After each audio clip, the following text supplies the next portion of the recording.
మనం వాక్యాన్ని ఆలోచిద్దాం. స్వతంత్రించుకొనబోయే శాశ్వత స్వాస్థ్యము.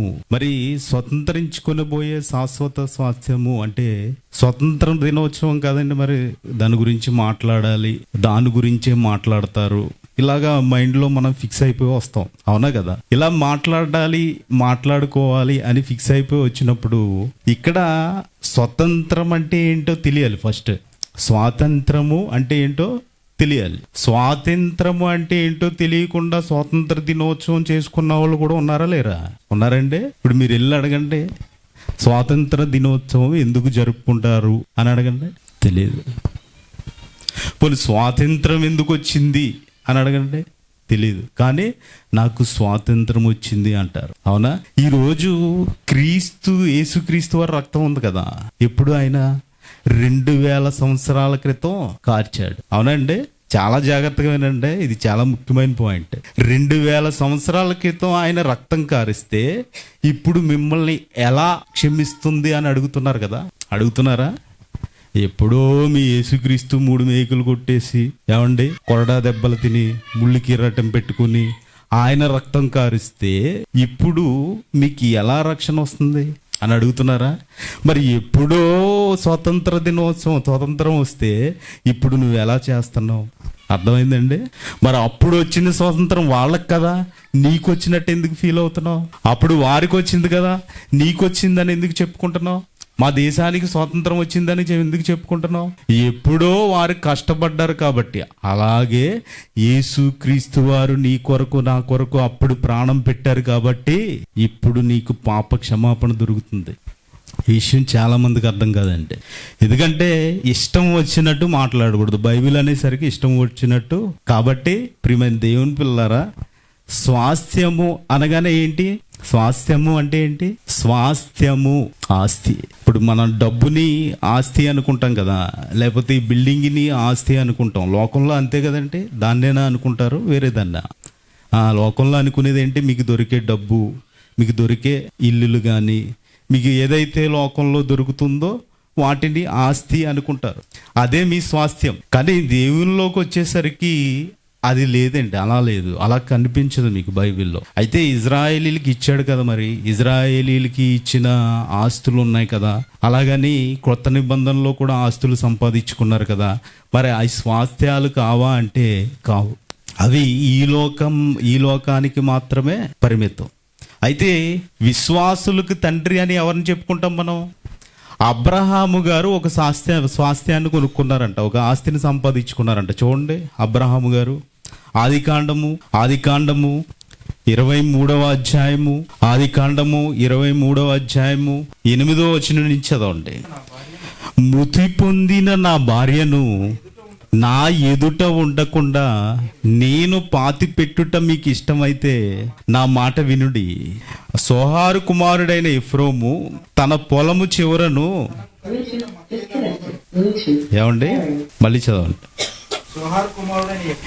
సోహారు కుమారుడైన ఎఫ్రోము తన పొలము చివరను తనకు కలిగి ఉన్న మక్కేలా గుహను నాకు ఇచ్చినట్లు నా పక్షముగా అతనితో మనవి చేయడం. ఏంటి, వీళ్ళ మిస్సెస్ అబ్రహాము గారు వాళ్ళ ఆవిడెవరండి? చనిపోయారంట. ఆమె చనిపోతే ఈయన ఆమె గురించి ఒక స్థలాన్ని కొనాలనుకుంటున్నారంట. అంతేనా? అది దాని అర్థం. ఇప్పుడు 49వ అధ్యాయము 30వ వచనం నుంచి చదవండి. 49వ అధ్యాయం 30వ వచనం నుంచి ఆయన అడిగాడు అక్కడ స్థలం, ఆ స్థలం గురించి ఇక్కడ కూడా మాట్లాడతారు. 49వ అధ్యాయము 30వ వచనం. ఇతీయుడైన ఎఫ్రోము భూమి అందున్న గుహలో, అక్కడ ఏ మాట వచ్చిందో అదే మాట వస్తుంది చూడండి. కరెక్ట్ గా చూసారా? బైబిల్ చూస్తున్నారంటే అందరూ. ఎఫ్రోము గుహలో ఎక్కడ కొన్నారు ఈయన స్థలాన్ని? ఎఫ్రోము గుహలో. చదవండి. హితీయుడైన ఎఫ్రోము భూమి అందున్న గుహలో నా తండ్రుల యొద్ద నన్ను పాతిపెట్టుడి. చదవండి. ఆ గుహ కానాను దేశమందలి మమ్రే ఎదుటనున్న మక్పేలా పొలములోనున్నది. అబ్రహాము దానిని, ఆ పొలమును హితీయుడగు ఎఫ్రోను యొద్ద శ్మశాన భూమి కొరకు స్వాస్థ్యముగా కొనును. ఎలా కొనుక్కున్నాడంటే దేని కొరకు అక్కడ ఉంది కదండి మాట, చూడండి కరెక్ట్ గా చదవండి చివరి మాట. శ్మశాన భూమి కొరకు. దేని కొరకు అంటే మనం ఎవరన్నా కొనుక్కున్నావా? మనం అంటూ ఉంటాం కదా, ఏమంటాం? చనిపోయే టైంకి 6 అడుగుల నేల ఉంటే సరిపోద్ది. ఏమంటే అంతేనా? 6 అడుగు ఎంత కావాలి? ఇంకెక్కువైనా అవసరమా? లేదు. ఇప్పుడు ఈయన ఏం చేశారంట? విశ్వాసులకు తండ్రి ఏం కొనుక్కున్నారంట? శ్మశాన భూమి. ఎవరికి? ఆయనకి కాదు. ఎవరికి? భార్యకి. మనకున్నాయా? కొనుక్కుందాం మరి ఈరోజు. ఆలోచించారండి? ఏం కొనుక్కున్నారంట? శ్మశాన భూమి. స్వాస్థ్యం అది కొన్నారా కదా, ఆస్తి. అది ఇప్పుడు ఈయనకి ఆస్తి ఏంటి? శ్మశాన భూమి. ఎవరి గురించి కొన్నాడు? ఇదిగో వాళ్ళ తర్వాత వచ్చే తరాలు కూడా అక్కడికే వెళ్తున్నారు, చూసారా? వాళ్ళ తర్వాత వచ్చేస్తారా? ఇప్పుడు ఈ ఆలోచన ఎవరికన్నా ఉందండి? పోనీ ఉండొచ్చా? ఏమండి? భూకంపం వచ్చింది, భూమి ఎక్కడ ఉంటుంది? సునామీ వచ్చింది, మీరు కొన్న భూమి ఏమవుద్ది? అవునా? అంటే ఇప్పుడు మనకి శ్మశాన భూమి ఏమైనా స్వాస్థ్యంగా అవసరమా? ఇప్పుడు అవసరం అండి? లేదు. మరి ఎందుకంటే అవసరమా అంటే అవసరమే. ఎప్పుడు? మనం ఉన్నంతకాలం, మనం జీవించినంతకాలం. మనం ఒకవేళ ఉంటే, దేవుని దయ వలన ఈ భూమి మీద దేవుని కోసం బ్రతికితే, జాన్సన్ అనే చనిపోయారు, భూమి ఉంది, అక్కడే పాతిపెట్టి సమాధిగా. అవసరం అది. నువ్వు లేకపోతే అవసరం లేదు. అంటే మీరు దేవుని కోసం బ్రతికినప్పుడు ఒకవేళ ఏమైనా ఆలోచిస్తే ఆలోచించవచ్చు, లేదా మీరు మర్చిపోండి, అంతే. అర్థమవుతుందండి? మీరు దేవుని కోసం బ్రతికినప్పుడు ఒకవేళ ఆలోచిస్తే విశ్వాసుల తండ్రి ఆలోచించినట్టు ఆలోచించండి. ఇప్పుడు అందుకనే ఈ మాటలు ఎందుకు గుర్తు చేస్తున్నానంటే, కొన్ని సంఘాలకు ఉంటాయండి ఇవి, కొన్ని సంఘాలకి ఉంటాయి, గుర్తునే పెట్టరు అవి. వాళ్ళకి శ్మశానాలు కూడా ఉంటాయి. అవునా కదా? అంటే ఇప్పుడు శ్మశానం కావాలా అంటే కావాలి. ఎందుకు కావాలి? ఇదిగో నీతిమంతులందరూ ఒక దిక్కుని పాతి పెడుతున్నారు, చూసారా? నీతిమంతులందరూ ఒక దిక్కి వచ్చేస్తున్నారు. ఇదిగో నా తండ్రి దగ్గర నన్ను పాతి పెట్టండి అనే మాటలు ఉంటాయంటే, మరి ఇది ఒకవేళ స్వాస్థ్యంగా మనం ఇదిగో నా శ్మశాన భూమే నా స్వాస్థ్యం అని ఫిక్స్ అయిపోదామా? మరి ఆయన కొనుక్కున్నాడు కదా. ఎవరండి ఆయన? అబ్రహాము గారు. ఎవరు మనకి? విశ్వాసులకు తండ్రి. మీరెవరో విశ్వాసులేనా? మరి తండ్రిని ఫాలో అవ్వాలి కదండి. అవుదామా? అంటే ఇదిగోండి, బైబిల్ అనేది ఇది ఇలా చదువుకుంటూ వెళ్ళిపోతే ఎన్నో ప్రశ్నలు వస్తాయి. వాటిని ఛేదించుకునే ప్రయత్నం చేసేటప్పుడు ఎన్నో ఆటంకాలు ఎదురవుతూ ఉంటాయి. ఎన్నో ప్రయత్నాలు చేయాలండి. ఉత్తినే రాదు బైబిల్, ఉత్తినే వచ్చేదండి. ఏదో మనం ప్రామాణిక గ్రంథం కదా, క్రైస్తవులం కదా, ఏదో చదివేసుకుందాం, 2 వచనాలు చదువుకుందాం, ఈరోజు ఒక అధ్యాయం చదువుకుందాం, తర్వాత దీన్ని క్లోజ్ చేసేద్దాం అంటే అవ్వదండి. ఎంతో కృషి కావాలి, పట్టుదల కావాలి. అంటే స్వాస్థ్యము, దాన్ని సంపాదించుకోవడానికి పడే కష్టాలండి అవి. స్వాస్థ్యాన్ని ఇప్పుడు మీరు డ్యూటీకి వెళ్తున్నారు, లేదంటే ఏదైనా పనికి వెళ్తున్నారు. ఈ పనికి వెళ్ళి మీరు డబ్బులు సంపాదించుకుని, లేదంటే ధనాన్ని సంపాదించుకుని మీరు వచ్చి కూడబెట్టుకుని ఏదైనా కొనుక్కోవడానికో, లేకపోతే ఒక కారు కొనుక్కోవడానికో, బైక్ కొనుక్కోవడానికో, ఏదో ఒకటి కొనుక్కోవడానికే కదా. ఇదేంటిది? ఆస్తి అంటే స్వాస్థ్యం. ఇప్పుడు ఈ స్వాస్థ్యము మీకు నిత్యమా, శాశ్వతమా? ఇది లేదు, శాశ్వతం కాదు. అయితే దేవుడు అబ్రహాము గారితో అలా మాట్లాడారు కదా, అబ్రహాము గారి ద్వారా అలా రాయించాడు కదా. ఇప్పుడు ఇజ్రాయేలీలు వచ్చారు. అబ్రహాము గారి తర్వాత ఎవరు ఉన్నారంటే ఇస్సాకు గారు. ఇంకా ఇస్సాకు గారి తర్వాత యాకోబు గారు. యాకోబు గారికి ఎంతమంది కుమారులు పుట్టారు? 12 మంది. ఈ 12 మందిని ఏమని పిలవచ్చు? ఇజ్రాయేలీలు అని పిలవచ్చు. ఈ ఇజ్రాయేలీలకి ఒక దేశాన్ని ఇస్తానన్నారు. ఏంటది? కానాను. పాలు తేనెలు ప్రవహించు దేశం. అంతేనా? పాలు తేనెలు ప్రవహించు దేశాన్ని ఇస్తానన్నారు. ఒకవేళ ఆ పాలు తేనెలు ప్రవహించు దేశాన్ని ఏమంటున్నారో చూడండి ఒకసారి. లేవీకాండం 20వ అధ్యాయము, లేవీకాండము 20వ అధ్యాయము 24వ వచనం. నేను మీతో చెప్పిన మాట ఇది. ఎవరితో చెప్తున్నారండి? ఇజ్రాయేలీలతో. నేను మీతో చెప్పిన మాట ఇదే, మీరు వారి భూమిని స్వాస్థ్యముగా పొందుదురు. అది అనగా పాలు తేనెలు ప్రవహించు ఆ దేశము మీకు స్వాస్థ్యముగా ఉండునట్లు దాన్ని మీకు ఇచ్చేదను. ఏమిస్తానంటున్నారండి దేవుడు ఇజ్రాయేలీలకి? స్వాస్థ్యముగా ఉండునట్టు దేశము. స్వాస్థ్యముగా ఉండబోయే దేశం ఏంటది? పాలు తేనెలు ప్రవహించు దేశాన్ని ఎలా ఇస్తానంటున్నారు? స్వాస్థ్యముగా ఇస్తానంటున్నారు. ఇప్పుడు ఇజ్రాయేలీలకి ఎలాంటి దేశాన్ని ఇచ్చారు? పాలు తేనెలు ప్రవహించే దేశాన్ని ఇచ్చారు. ఇప్పుడు ఇది ఇజ్రాయేలీలకి స్వాస్థ్యమా? కానాన్ ఎక్కడ ఉందండి? భూమి మీదే కదా. పరలోకంలో ఉందా? లేదు కదండి. కానాన్ ఎక్కడుంది? భూమి మీదే ఉంది. అంటే కానాను భూమి మీదే ఉందంటే భూమి అంతా ఎప్పుడో ఒకప్పుడు నాశనం అయిపోయే అవకాశం ఉంది. ఉంటుందండి? భూమి ఉంటుందా? ఉండదు. అంటే భూమి నాశనం అయిపోయే అవకాశం ఉంది. నాశనం అయిపోయే భూమి మీద ఎక్కడికి పంపిస్తున్నారు వీళ్ళు? కానాన్ అనే దేశానికి. అంతే. ఇప్పుడు ఇది ఏంటండి? ఇది ఇండియా దేశం, అంతేనా? ఇప్పుడు మీరు కొద్దిగా అమెరికా వెళ్ళారనుకో, కొద్దిగా కళ్ళకి కనువిందుగా ఆహ్లాదకరంగా ఇలా కనిపిస్తుంది, అంతేనా? అమెరికా వెళ్తే బాగుండరు బాబు అనుకుంటారా? అనుకుంటాం కదండి. ఉంటుంది, అందరికి కోరిక ఉంటుంది. ఎందుకంటే టీవీల్లో వాటిలో చూసినప్పుడు చాలా బాగుంది, భలే ఉంది, ఒకసారి వెళ్ళి చూస్తే బాగుండు ఇలా అనిపిస్తూ ఉంటుంది. ఎందుకంటే వైజాగ్ వెళ్ళినప్పుడు ఆర్కే బీచ్కి వెళ్ళకుండా వస్తారా మీరు? వస్తారా? ఇండియాలో ఆర్కే బీచే వదలట్లేదు మీరు, ఓకేనా? అమెరికానే ఎందుకు మర్చిపోతారు? కాబట్టి ఇలాగా ఇదిగో ఈ లోకంలో ఉండే భూమి, ఈ లోకంలో ఉండే భూమి మీద స్థలాల గురించి దేవుడు ఎప్పుడు స్వాస్థ్యంగా ఇచ్చాడంటే ఈ భూమి మీద మాత్రమే ఇవ్వడం జరిగింది. అయితే స్వాస్థ్యంగా ఈ భూమిని ఏదో కానాను దేశాన్ని ఇచ్చారు. అయితే అబ్రహాము గారు కొనుక్కున్న స్వాస్థ్యం వేరు, అది శ్మశాన భూమి కింద చెప్పుకున్నాము. మనకి స్వాస్థ్యంగా క్రైస్తవులుగా బ్రతుకుతున్నాం కదండి మనం. క్రైస్తవులమేనండి. క్రైస్తవులు అనేవాళ్ళు చేయొద్దండి. నేను క్రైస్తవుణ్ణి, ఓకే, వెరీ గుడ్. ఇప్పుడు మనకి స్వాస్థ్యం ఏంటంటే పరలోకం. ఎక్కడుంది? కనిపించిందా మీకు? ఎప్పుడన్నా చూసారా? ఎలా ఉంటుందండి? ఎలా ఉంటుంది? ప్రకటన గ్రంథం చదివారా ఎప్పుడన్నా? ప్రకటన గ్రంథం బంగారపు రోడ్లు అండి. చౌరింగులు తాళ్ళు ఇవి చేయించుకుంటారు కదా, అంతంత కదా బంగారపు రోడ్లు అంట. అంటే ఇప్పుడు మీ హాల్లో కూర్చున్నారనుకో, ఇదంతా ఏంటి? బంగారం. మీరు దొల్లేయచ్చు, ఒంటి మీద వేసుకో అవసరం లేదు, ఓకేనా? అంటే పడుకునేది ఎక్కడ పడుకుంటారు? బంగారం మీద. ఎందుకు చెప్తున్నానంటే ఈ మాట, బంగారం విలువైనదని అనుకుంటున్నాడు కదా మనిషి. బంగారం ఇదిగో నా స్వాస్థ్యం. ఏమనుకుంటారు?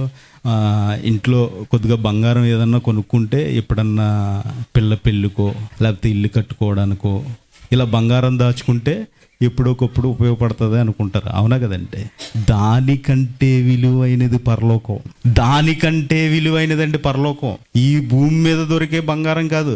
బంగారపు రోడ్లే ఉంటాయంటే అక్కడ దానికంటే విలువైనది ఏదో ఉందనే కదా.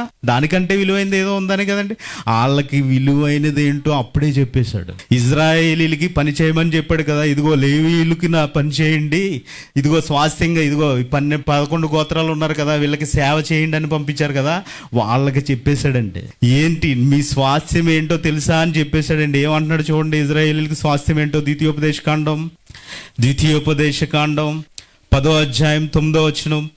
ద్వితీయోపదేశకాండం 10వ అధ్యాయం 9వ వచనం. కాబట్టి తమ సహోదరులతో పాటు లేవీయులు స్వాస్థ్యమునైనను పొందలేదు. ఏంటి? ఇప్పుడు 12 గోత్రాలు ఉన్నాయి కదా. 12 గోత్రాల్లో లేవీ గోత్రం అనేది 11 గోత్రాలకి సేవ చేయాలి. లేవీళ్ళు మిగతా 11 గోత్రాలకి సేవ చేయాలి. వీళ్ళకి ఏమి ఇవ్వలేదంట? ఆస్తి ఇవ్వలేదంట. ఇప్పుడు మీకు 12 మంది కుమారులు ఉన్నారనుకోండి. ఈ 12 మంది కుమారుల్లో 11 మందికే ఆస్తి పంచిపెట్టారు, 12వ వాడికి ఇవ్వలేదు. మీకు అర్థం కావడానికి చెప్తున్నాను. ఈ 12వ వాడికి ఇవ్వలేదు. ఈ 12వ వాడే లేవీలు అనుకోండి, ఓకేనా? ఇప్పుడు చదవండి. కాబట్టి తమ సహోదరులతో పాటు లేవీలు స్వాస్థ్యమునైనను పొందలేదు. నీ దేవుడైన యెహోవా వారితో చెప్పినట్లు. ఎవరండి? దేవుడే వారికి స్వాస్థ్యము. ఎవరి స్వాస్థ్యం అంట? ఇదిగో మీరు దేవుని పనిలో నిమగ్నులై ఉన్నారా? దేవుని కోసం బ్రతికేవారుగా ఉన్నారా ఈ భూమి మీద? మీకు ఎవరు స్వాస్థ్యం అంట? దేవుడే. ఏమండి? వారికి స్వాస్థ్యము దేవుడైతే మీకెవరవుతారు? అంటే బంగారపు రోడ్లు అని చెప్పుకున్నాం కదా, బంగారపు ఇదిగో ఈ హాల్ ఉంటుందని చెప్పుకున్నాం కదా. ఈ బంగారము కంటే విలువైన వారు ఎవరు? దేవుడు. అంటే ఎవరి దగ్గరికి వెళ్ళిపోవాలంటే మనం దేవుని దగ్గరికి వెళ్ళిపోవాలి. ఇది ఈ భూమి మీద ఉంది కదా, ఆయన వెలుగై ఉన్నాడు కదండి. దేవుడు వెలుగై ఉన్నాడు కదా. ఈ భూమి మీద నీకు చీకటి కనిపిస్తుంది, రాత్రి అయితే భయం వేస్తుంది, కానీ నీకు అక్కడ చీకటి లేదు. చీకటి ఉండదండి. దేవుడే వెలుగైనప్పుడు ఇంకా చీకటి ఎక్కడ ఉంటుంది? అవునా కదండి? దేవుడే వెలుగైతే చీకటి లేని, అంటే చీకటి లేని ప్రాంతానికి నువ్వు వెళ్ళిపోతున్నావు. చీకటి లేని ప్రాంతం నీకు స్వాస్థ్యం. ఎవరైనా దేవుడు దేవుడు దేవుడు. అదే కొత్త నిబంధనకు వచ్చినసరికి ఏమంటారో తెలుసా దాన్ని? చూడండి, కొత్త నిబంధనలు ఎబ్రీ పత్రిక, ముందుగా పేతురు గారు రాసిన పత్రిక చూసుకుందాం. అంటే పేతురు గారు రాసిన పత్రిక 1వ అధ్యాయం 5వ వచనం. మొదటి పత్రిక, పేతురు గారు రాసిన మొదటి పత్రిక 1వ అధ్యాయము 5వ వచనం. అందరు తీయాలండి, అందరు తీయాలి, అందరు తీయండి. పేతురు గారు రాసిన మొదటి పత్రిక 1వ అధ్యాయం 5వ వచనం. కడవరి కాలమందు బయలుపరచబడుటకు సిద్ధముగానున్న రక్షణ మీకు కలుగునట్లు. దేని ద్వారా అండి?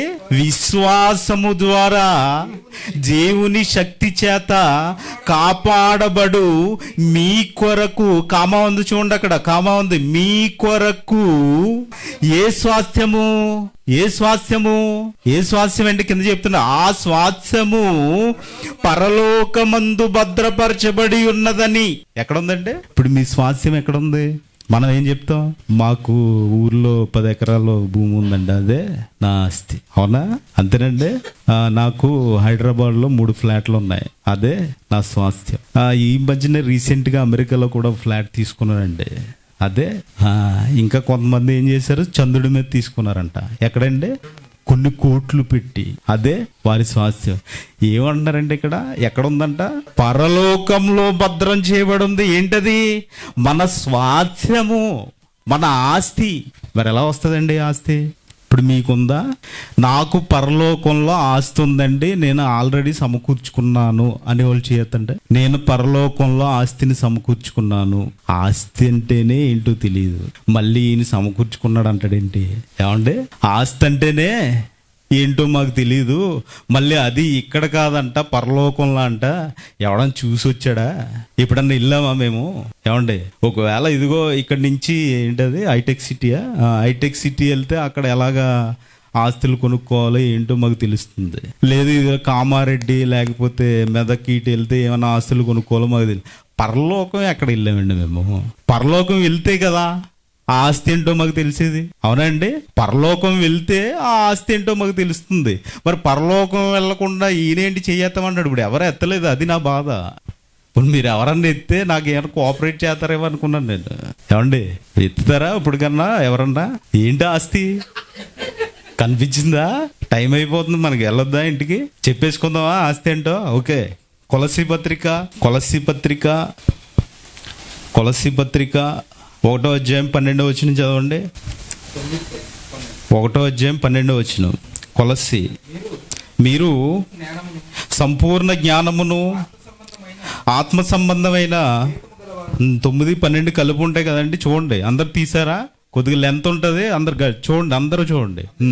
అందుచేత ఈ సంగతి విని నాటి నుండి ఏ సంగతి విన్నారు? ఇప్పుడు మీరు ఏం సంగతి విన్నారండి? పరలోకంలో స్వాస్థ్యం ఉందా మనకి? ఎలా ఉంటుందో చూద్దాం. పరలోకంలో స్వాస్థ్యం. అందుచేత ఈ సంగతి విని నాటి నుండి మేము మీ నిమిత్తము ప్రార్థన చేయుట మానక, మీరు సంపూర్ణ జ్ఞానమును ఆత్మ సంబంధమైన వివేకము గలవారును ఆయన చిత్తమును పూర్ణముగా గ్రహించు వారినై ప్రతి సత్కార్యములో సఫలమగుచు దేవుని విషయమైన జ్ఞానమందు అభివృద్ధి పొందుచు అన్ని విషయముల్లో ప్రభువును సంతోషపెట్టినట్లు ఆయనకు తగినట్టుగా నడుచుకొనవలెననియు ఆనందముతో కూడిన పరిపూర్ణమైన ఓర్పును దీర్ఘశాంతమును కనపరుచినట్లు ఆయన మహిమ శక్తిని బట్టి సంపూర్ణ బలముతోను బలపరచబడవలెననియు తేజో. ఇక్కడ చాలా అండర్లైన్ చేసుకోండి అన్నమాట. ఇక్కడ తేజోవాసులైన పరిశుద్ధుల స్వాస్థ్యములో పాలివారి మగుటకు మనలను పాత్రులుగా చేసిన తండ్రికి మీరు కృతజ్ఞతాస్తులు చెల్లింపవలెనని దేవుని బతిమాలుచున్నాను. ఏమన్నా అర్థమైందండి? ఏదో ఇష్టం చదువుకుని వెళ్ళిపోయాడు, ఆడికి వచ్చి కాబట్టి అంతే కదా. ఇప్పుడు రానోడు ఏమనుకుంటాడు? వచ్చినోడిని తిట్టుకుంటాడు. వచ్చినోడు ఏమని తిట్టుకుంటాడు? రానోడిని తిట్టుకుంటాడు. కామన్ ఇది, తిట్టు కామను. అవునా కదా? తిట్టుడు కామను. కానీ వచ్చా రాదా అన్న తర్వాత ఏం అర్థం అవ్వలేదు కదా మీకు? ఏం అర్థం కాలేదు. ఇది అర్థం కావాలంటే దీన్ని ఇంటికి వెళ్ళిన తర్వాత 10-15 సార్లు చదవండి, నోటేట్ చేసుకోండి, మీకు దేవుడే జ్ఞానం ఇస్తాడు. అందుకని కింద లైన్ అండర్లైన్ చేసుకోమన్నాను కదా, ఆ వచనం చదవండి. తేజోవాసులైన పరిశుద్ధుల స్వాస్థ్యములో పాలివారు మగుటకు మనలను పాత్రులుగా చేసిన తండ్రికి మీరు కృతజ్ఞతాస్తుతులు చెల్లింపవలెననియు దేవుని బతిమాలుచున్నాము. ఎవరిని బతిమాలుచున్నారంట? ఎవరు రాస్తున్నారు ఈ పత్రిక? పౌలు గారు రాస్తున్నారంటే. అంటే పౌలు గారు రాస్తూ మీకు దేనిలో ఎందులో పాలు భాగస్తులు అంటే తేజోవాసులు అంటే ఎవరో మాకు తెలియదండి, వాళ్ళు అంతరిక్షవాసులు ఏమనుకుంటున్నారా? ఇప్పుడే అది ఏమంటారు వాళ్ళని, వ్యామోగాముల ఏదో అదే అండి, అంతరిక్ష గ్రహవాదులు ఏదో అంటారు, ఏలియన్స్. వాళ్ళు ఎవరో తెలియదు మాకు ఏలియన్స్ అనుకుంటున్నారా ఏంటి? బుద్ధ జీవులను మీరే. తేజవాసులు అంటే ఎవరో కాదండి, మీరే. ఎందుకంటే ఇదిగో చీకటిలో ఉన్న మిమ్మల్ని ఎక్కడ తీసుకొచ్చాడు? వెలుగులోకి తీసుకొచ్చాడు. అంటే మీరు ఎక్కడున్నారు ఇప్పుడు? వెలుగులో ఉన్నారు. అంటే ఏంటి? తేజో అంటే ఏంటి? నక్షత్రం, వెలుగు, లైట్. అంటే మీరెవరు? లోకాన్ని వెలిగించేవారు. తేజోవాసులైన పరిశుద్ధుల స్వాస్థ్యములో అంటే ఆల్రెడీ పరిశుద్ధులు ఉన్నారు, వాళ్ళతో మీరు కూడా పాలువారు అవ్వాలి. అంటే ఇప్పుడు ఈ పరిశుద్ధులందరికీ ఏముంది? స్వాస్థ్యం ఉంది. ఉందా లేదండి? ఇప్పుడు నమ్ముతున్నారా స్వాస్థ్యం ఉందని? ఉంది. ఈ స్వాస్థ్యాన్ని ఎలా పొందుకోవాలో చెప్పేసి ముగించేసుకుందాం అండి. స్వాస్థ్యాన్ని ఎలా పొందుకోవాలో హెబ్రీ పత్రిక 10వ అధ్యాయం 34వ వచనం. హెబ్రీ పత్రిక 10వ అధ్యాయము 34వ వచనం. ఎలయనగా మీరు ఖైదులో ఉన్న వారిని కరుణించి మీకు మరీ శ్రేష్టమైనది స్థిరమైనదినైనా మీకు చాలా ఎలా ఉందంట స్వాస్థ్యం? మరీ అంటారు చూడండి అక్కడ. శ్రేష్టమైనది అంటే వేరు, మరి శ్రేష్టమైనది అంటే వేరు. శిక్ష అంటే వేరు, కఠిన శిక్ష వేరు, మరి కఠినమైన శిక్ష అంటే వేరు. అర్థమైందా? క్రైస్తవులకి మరి కఠినమైన శిక్ష. భయం ఏం లేదు కదండి మనకి. ఇప్పుడు పోలీసులు 1st degree, 2nd degree, 3rd degree అంటారు కదా. క్రైస్తవులకి ఏంటో తెలుసా? ఇది ఎవరికి తెలియదండి పాపం. ఏంటంటే ఏదో ఈ బయట లోకాశలు చూపించి ఇదిగో ఇలాగా ఆస్తి వస్తుంది, బాధలు పోతాయి, ఇలా చెప్పేసి నమ్మిచ్చేస్తారు. ఈ తెలివి క్రైస్తవ్యంలోకి వచ్చే వాళ్ళకి ఏమవుతారంటే, నేను క్రీస్తుని నమ్ముకుంటే వాళ్ళకిలాగా ఉంటుంది అనమాట, వాళ్ళకిలాగా కారులో తిరగొచ్చు అనమాట, వాళ్ళకిలాగా నేను ఇది అవ్వచ్చు అనమాట అని క్రైస్తవంలోకి వచ్చేస్తారనమాట. వచ్చిన తర్వాత ఏం జరుగుతుందంటే రివర్స్ అయిపోతుంది. ఈ రివర్స్ అయిపోయినప్పుడు ఏం చేస్తారు? వీడు ఉన్న నమ్మకాన్ని కూడా పోగొట్టుకుంటాడు. అలా కదండి, ఏదైనా చెప్తే మీరు ఖచ్చితంగా చెప్పండి. పర్లేదు, మనల్ని తిట్టుకున్నా పర్లేదు, నో ప్రాబ్లం. మనల్ని ఏమనుకున్నా పర్లేదు, ఖచ్చితంగా చెప్పండి. ఇదిగో బైబిల్ మీరు నమ్ముకుంటే ఇది ఉంటుంది, అంతే కదండి. డాక్టర్ పెయిన్ కిల్లర్ ఇస్తాడండి, ఏంటది? డైక్లోఫెనక్ ఏదో ట్యాబ్లెట్ ఇస్తాడు. ఆ ట్యాబ్లెట్ ఇచ్చేటప్పుడు ఏం చెప్తాడంటే, దీనికి తోడుగా గ్యాస్ ట్యాబ్లెట్ వేసుకోవాలండి, ఇది వేసుకోకపోతే మీకు గ్యాస్ ట్రబుల్ వస్తుంది అని చెప్తాడు. ఇప్పుడు మీరు పరగడుపున గ్యాస్ ట్యాబ్లెట్ వేసుకోకుండా ఆ ట్యాబ్లెట్ మింగేశారనుకో, నైట్ ఎలా ఉంటుందో తెలుసా? అయ్యి బాబోయ్, ఇంకా మామూలుగా ఉండదు. అది ఆ నొప్పి ఎలా ఉంటుంది అంటే మామూలుగా ఉండదు అనమాట. ఎలా ఉంటుంది? అయ్యో భరించలేకపోతున్నానంటే ఇక్కడ వచ్చేస్తుంది అంటారు కదా. అదే ఆ గ్యాస్ ట్యాబ్లెట్ వేసుకోవాలి. ఇది కూర్చోలేడు, నుంచోలేడు. అది ముందరే చెప్పిస్తారండి, ముందరే చెప్తారు. వీళ్ళు ఏం చేస్తారు? చాలా తెలివిగా ఈ ట్యాబ్లెట్ పెయిన్ కిల్లర్ నాకు ఆ ట్యాబ్లెట్ ఇచ్చండి అని అడుగుతాడు. మెడికల్ షాప్ వాడికి డబ్బులు కావాలి, ఆడేం చేస్తాడు? వాడికి డబ్బులు కావాలి. 10 రూపాయలు ఇస్తే ట్యాబ్లెట్ ఇస్తాడు, వీడు వచ్చి టక్కుమని. ఇప్పుడు ఏమవుతుంది? తర్వాత ఇబ్బంది పడవలసింది ఎవరు? అది. కాబట్టి వాక్యం కూడా కొన్ని జోడించవలసినవి ఉంటాయండి, కొన్ని జోడించవలసినవి ఉంటాయి, కొన్ని తీసివేయవలసినవి ఉంటాయి. ఇప్పుడు ఈ రెండిని కలిపి ఇప్పుడు మనం చికెన్ ఇవన్నీ పెట్టాం కదా, పెరుగు చట్నీ వేసుకుని, సాంబార్ వేసుకుని, చికెన్ వేసుకుని అన్ని కలుపుకుని తినేస్తున్నాడు అనుకో, ఎలా ఉంటుంది? తినేసి కక్కేసుకుంటాడు అనుకోండి, ఇలా చేతులు ఇలా కక్కేసుకుని ఇలా పెడతాడు. మీకు ఎలా ఉంటుంది చెప్పండి? వాక్యం కూడా ఇష్టం వచ్చినట్టు చెప్పకూడదండి. వాక్యం కూడా అది మీ శరీరానికి ఆహారం. ఒక లిమిట్లో తింటాం కదా, ఒక పద్ధతిలో తింటాం కదా. ఒక పద్ధతిలో దాన్ని ఇప్పుడు ఈరోజు వైట్ రైస్ వండుకున్నాం, దానికి సంబంధించిన పప్పుచారో, కర్రీయో, పచ్చడో ఏదో ఒక్కోటి దాని కాంబినేషన్గా రుచికరంగా తింటాం. వాక్యం కూడా ఎలా ఉండాలి? రుచిగా ఉండాలి. మొన్న ఒక ఆయన చెప్తున్నాడండి, అని అక్కడ ఏం చెప్పారో అర్థం కాలేదని స్టార్ట్ చేశాడు, ఎండ్ చేశాడు, కానీ మధ్యలో ఏం చెప్పాడు గుర్తులేదండి. మళ్ళీ 1.5 గంట చెప్పారంట. అలాగా 1.5 గంట చెప్పినా మీరు 5 నిమిషాలు చెప్పిన, ఇప్పుడు మీకు బ్రదర్ మహేష్ గారు చెప్పారు, అరగంటే చెప్పారు, అవునా? అరగంట చెప్పారు, అర్థమైంది కదండి, అర్థమైంది కదా. ప్రతాప్ గారు చెప్పారు, ఎంత చెప్పారు? 20 నిమిషాల్లో 15 మినిట్స్ చెప్పారు, అర్థమైంది కదా వాక్యం, అవునా కదండి. అశోక్ గారు చెప్పారు, అర్థమైంది కదండి. అంటే అర్థమయ్యేలాగా ఉండాలి, అర్థమయ్యేలాగా ఉండాలి. ఇది అన్న సార్ని మాట్లాడని చెప్పేశారు మరి. కాబట్టి అర్థమయ్యేలాగా ఉండి అర్థం అవునట్టు ఉంటే మనం ఏం చేయలేము దాన్ని. ఇప్పుడు మీరు స్వాస్థ్యం గురించి అడిగితే నాకు ఇప్పుడు వరకు ఎవరు సమాధానం చెప్పలేదు, చెయ్యత్తలేదు. ఇప్పుడు మరి ఆ స్వాస్థ్యం ఉందా, లేకపోతే దాన్ని సంపాదించుకోవాలా, లేకపోతే దాన్ని ఏం చేయాలనేది కూడా మనకి తెలియదు. ఆ స్వాస్థ్యాన్ని ఎలా పొందుకుంటామో చూడండి. చివరి ముగించేస్తున్నాం. హెబ్రీయులు రాసిన పత్రిక మళ్ళీ చదవండి అదే మాట. మీకు ఎలాగనగా మీరు ఖైదీలో ఉన్న వారిని గూర్చి కరుణించి మీకు మరీ శ్రేష్టమైనది స్థిరమైనదినైనా స్వాస్థ్యం ఉన్నదని ఎరిగి అంటున్నారంటే మీకు తెలియదు అంటున్నారా? మరి ఎరిగి అంటే మాకు తెలియదు అంటారు ఏంటండి మీరు? ఎరిగి అంటే ఏంటి? మీకు తెలుసని, అంతే కదా. ఎరిగి అంటే మీకు తెలుసని. మీరు బైబిల్ చదువుకుంటున్నారు. ఇప్పుడు ఫర్ ఎగ్జాంపుల్ ఎవరిని అడిగినా కానీ నేను 5 సంవత్సరాల నుంచి ఉన్నానండి, 6 సంవత్సరాల నుంచి ఉన్నానండి, 10 సంవత్సరాల నుంచి ఉన్నానండి అంటారు. ఇప్పుడు ఎరిగి అంటే తెలిసిందనా తెలియదనా? మరి మీకు 10 సంవత్సరాల నుంచి తెలీదా? 5 సంవత్సరాల నుంచి తెలీదా? ఏమంటే పోనే 1 ఇయర్ అయింది అనుకో, 1 ఇయర్లో బైబిల్ చదవచ్చు కదా. తెలీదా? తెలియదండి. ఆలోచించిన ప్లేయరా, ఎందుకు ఈ మాటలు చెబుతున్నానంటే ఇది ఎరగకుండానే చనిపోతున్నారు. ఎందుకంటే ఇదిగో స్వాస్థ్యం, నాకు దేవుడు ఒక స్వాస్థ్యాన్ని ఇస్తాడు, నేను అది స్వతంత్రించుకోవాలి. ఇదిగో ఈ భూమి మీద దొరికే వాటిని స్వతంత్రించుకోవడం కాదు, శాశ్వత స్వాస్థ్యం ఉంది నాకు అని దాని గురించి ఆలోచించేవారు లేరండి ఈరోజు. ఈ లోకంలో ఈ భూమి మీద బ్రతకడానికి తాహతపడుతున్నారు, ఈ భూమి మీద జీవించడానికే తాహతపడుతున్నారు. ఇదిగో వాక్యం ఉందండి అని చెప్తే ఎవరైనా వస్తారంటే? వాక్యం ఉందండి అని చెప్తే ఎవరైనా వస్తారా? సినిమాకి వెళ్దాం అనండి, సాయంత్రం మందు తాగుదాం అనండి. ఇప్పుడు తెలంగాణలో ఏంటి పార్టీ ఏదో అంటారు, ఏంటది దావత. మరి దావత్, సాయంత్రం దావత్ ఉందరంటే అనండి. ఎగ్జాక్ట్ మీకు సాయంత్రం కరెక్ట్ ఏ టైం చెప్పారు? 6 గంటలు చెప్పారు, 6 గంటలకు ఉంటాడు. వీటికి వచ్చేస్తుందండి సౌండ్ నోటితోటి. దేవుని మాటలు చెప్పమనండి. బాబు బైబిల్ ఓపెన్ చేయి, చూడు ఏమని రాస్తుందో. నీకు స్వాస్థ్యం ఇస్తాడంట. ఏదో స్వాస్థ్యం ఉందంట నీకు, ఎక్కడ ఉందో చూడు ఒకసారి. ఏమైనా సంపాదించుకోకొద్దుగా, ఎలా సంపాదించుకోవాలో చూడండి, చదవండి కిందకి. స్థిరమైన స్వాస్థ్యం ఉందని ఎరిగి మీ ఆస్తి కోల్పోవుటకు సంతోషముగా ఒప్పుకుంటారు. ఏం చేశారంటే హెబ్రీ పత్రికలో మీ ఆస్తి కోల్పోవుటకు సంతోషముగా ఒప్పుకుంటారు అన్నారా? ఇప్పుడు ఇక్కడ ముందు మాట చూడండి, మీరు ఖైదీలో ఉన్న వారిని కరుణించి అన్నారు. చూడండి, మీరు ఖైదీలో ఉన్న వారిని కరుణించి అన్నారా? ఇప్పుడు ఖైదీ అంటే ఏంటి? ఎవరు? నేరస్తుడు.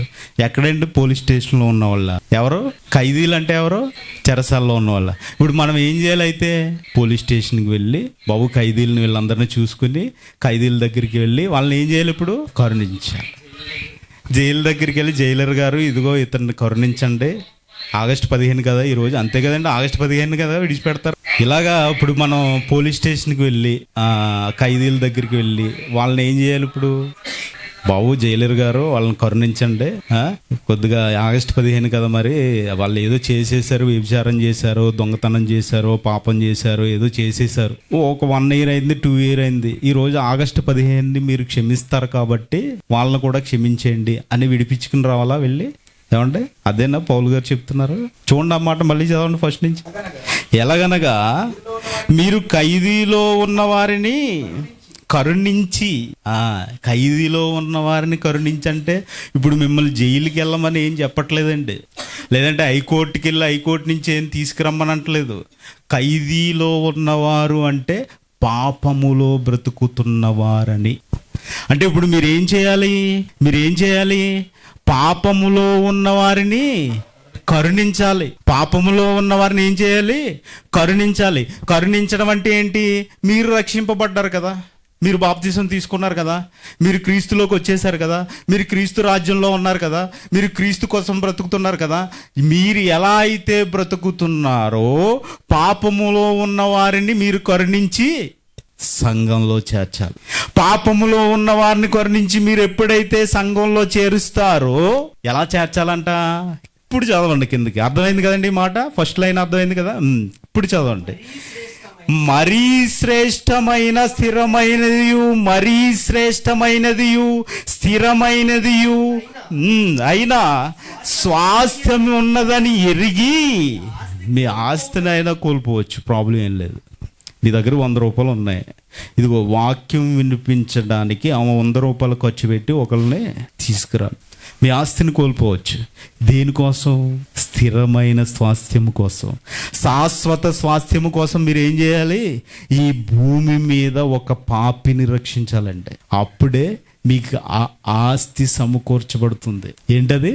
శాశ్వతమైన స్వాస్థ్యం. ఈ స్వతంత్ర దినోత్సవం రోజుని మీరు స్వతంత్రులుగా ఒక పాపిని రక్షించే వారిగా మారాలని కోరుకుంటూ ఈ నా మాటలు ముగిస్తున్నాను. అందరికీ వందనాలండి.